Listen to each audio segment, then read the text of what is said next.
everyone, and welcome to Tweetsie Railroad's Railfan Weekend. I'd like to thank all y'all for joining us here this morning. Please wait for the cowboys to drop the change before boarding the train car of your choice.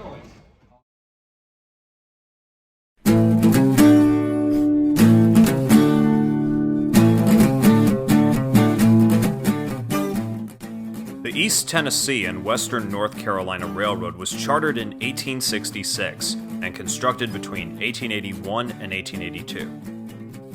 Initially intended to be built to the southern broad gauge of 5 feet, the line eventually became a 3-foot narrow gauge route. It twisted its way through the mountains and along the winding rivers of its namesake states between Johnson City, Tennessee, and Boone, North Carolina. The ET&WNC provided a lifeline for the isolated citizens who lived in these remote reaches of the Southeast, carrying passengers and freight for over 60 years.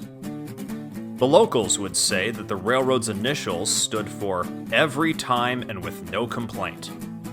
However, in the depths of the Great Depression, some joked that it stood for eat taters and wear no clothes. The name Tweetsie has 2 conflicting origins, depending on which story you believe.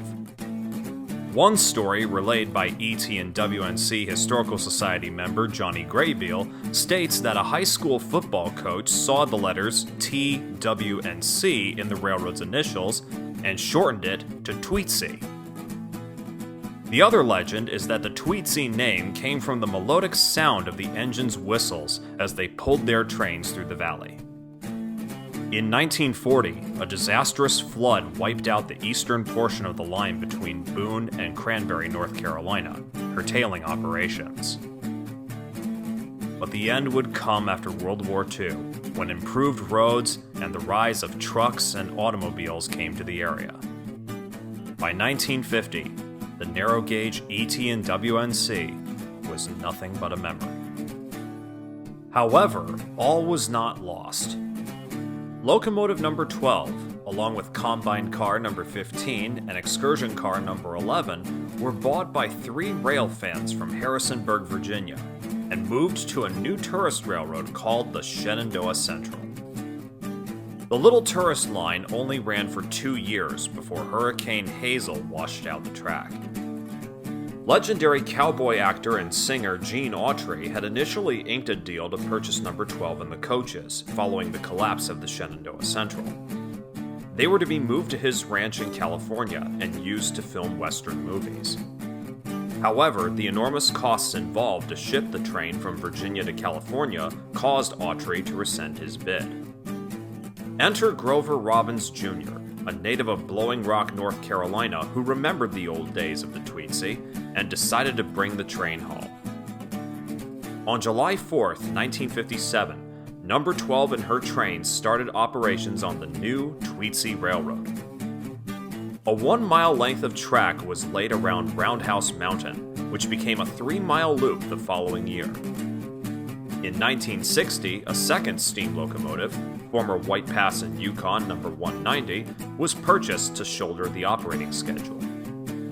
Since then, the Tweetsie Railroad has evolved from a simple tourist line into North Carolina's first theme park. Visitors today find themselves immersed in a Wild West setting, with live shows, amusement rides, and a gem mine providing some of the attraction.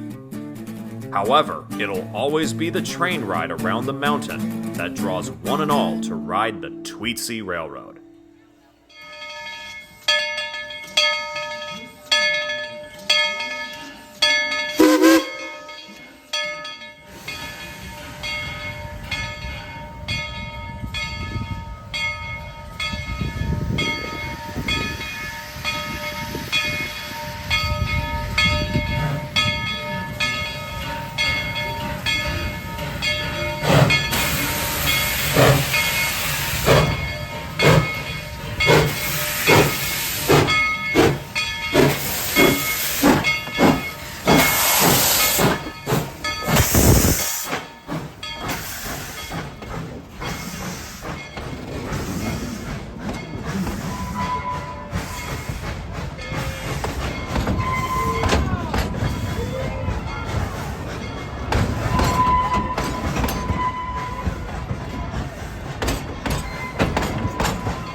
As number 190 makes her regular trips around the mountain, engine number 12, the original Tweetsie, is parked in front of the locomotive shop.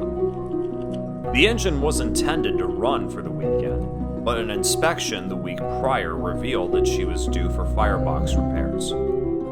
Out of the interest of safety, number 12 was taken out of service. The locomotive will undergo an overhaul during the off-season, and it'll hopefully return for the 2025 season. To make up for number 12's inability to run, the Tweetsie Railroad crews graciously allowed visitors to look inside the cab while entertaining questions about the daily operations of a steam locomotive.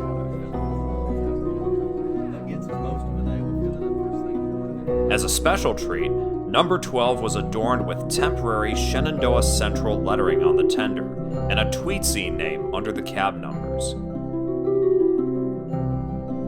Behind number 12 is coach number 5, originally built for the East Broadtop Railroad in the 1880s. It was purchased in 1953 and moved to the Shenandoah Central to work with number 12 and the other ET&WNC coaches.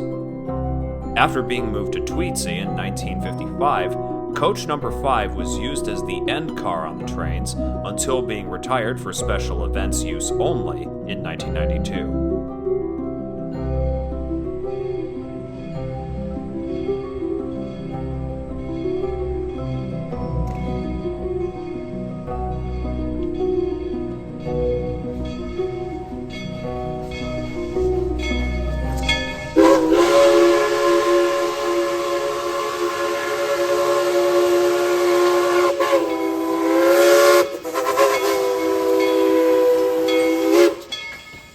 Whistling proudly, 190 and her train returned to town, ready for another run up the mountain.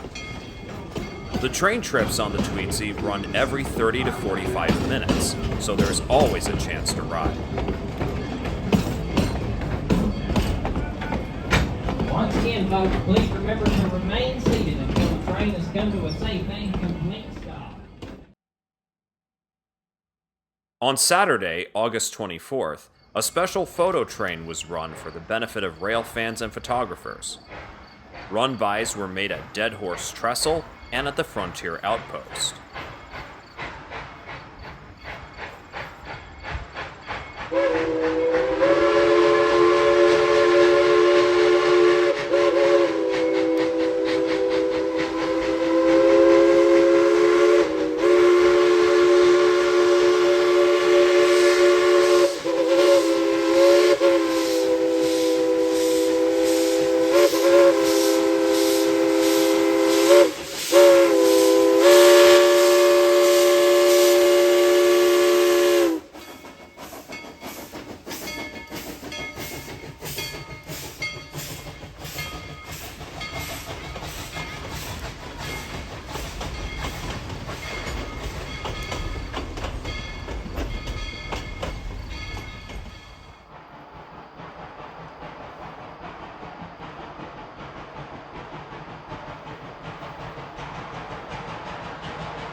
The Tweetsie Railroad had gotten a bad rap from rail fans starting in the 1960s, with the late Ron Zeal calling it the worst example of a tourist railroad trashing up a historical locomotive.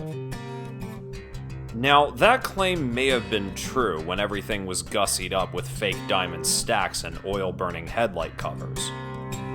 But it's not true today. Number 12 and number 190 look like typical steam locomotives, even with all their fancy paint and brasswork. And there's no denying that they can put on a good show for an amusement park railroad.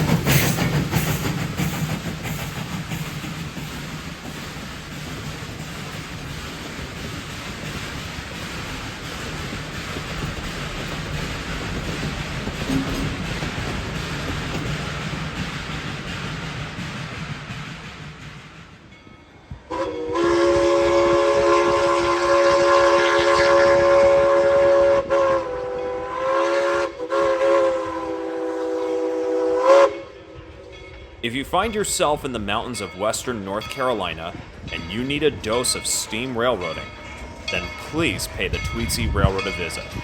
It's well worth the money and the time.